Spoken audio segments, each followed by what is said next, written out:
Careers rarely end with a single massive mistake or a sudden corporate layoff.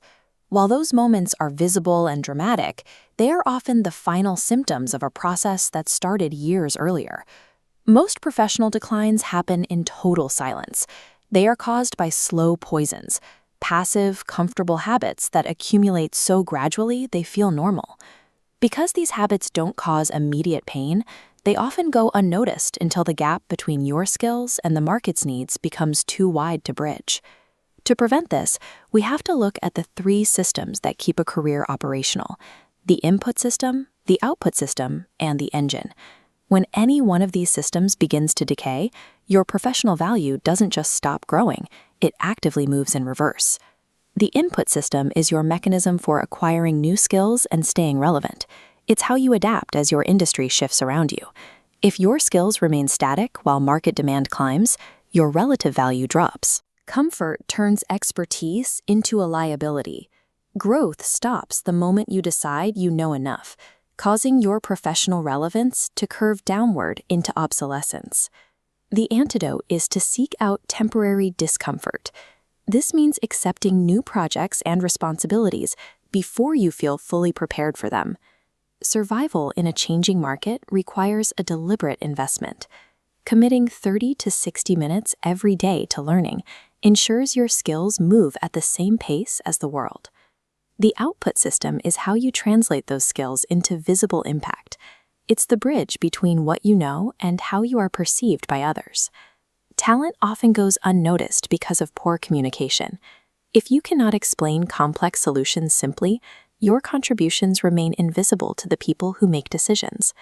There is also a difference between maintenance and ownership. Doing only what is assigned keeps you in your current role, but taking ownership of unassigned problems is what builds a career. Ignoring your network creates a similar isolation. When professional relationships are treated as a list of contacts rather than a foundation of trust, you lose access to the opportunities that never make it to a job board. Strengthening this system requires sharing knowledge and proposing solutions instead of just identifying problems. You have to build connections before you actually need them. When you communicate clearly and collaborate effectively, others see your value, driving your career growth. The final system is the engine. This represents the psychological resilience and physical stamina required to keep the other two systems running over a decades-long career. A negative mindset acts as a constant drain on this engine. Complaining consumes energy that could be used to solve the very problems causing the frustration. Many people stall because they are waiting for motivation to arrive. In reality, motivation is a byproduct of action and routine, not a prerequisite for them. This engine is also damaged by constant comparison with others and the neglect of physical health. When you sacrifice sleep and recovery, you reduce your ability to make sound decisions. Protecting your physical and mental health is a professional necessity. If the engine burns out, your skills and your network won't be enough to sustain your trajectory. Both growth and decline are the result of small daily habits. The direction of your career is rarely determined by one big event, but by what you do consistently. This chart illustrates the difference between passive entropy and active architecture.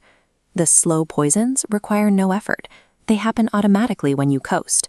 The antidotes require a daily, intentional effort to keep your trajectory moving upward. To see which path you're on, you don't need a formal review. You only need to answer one question. Am I building my future today or slowly limiting it? An honest answer reveals your current trajectory. It shows where your career is likely to stand 5 years from now if your current habits don't change. Which of these slow poisons do you think is the hardest to spot in your own work life?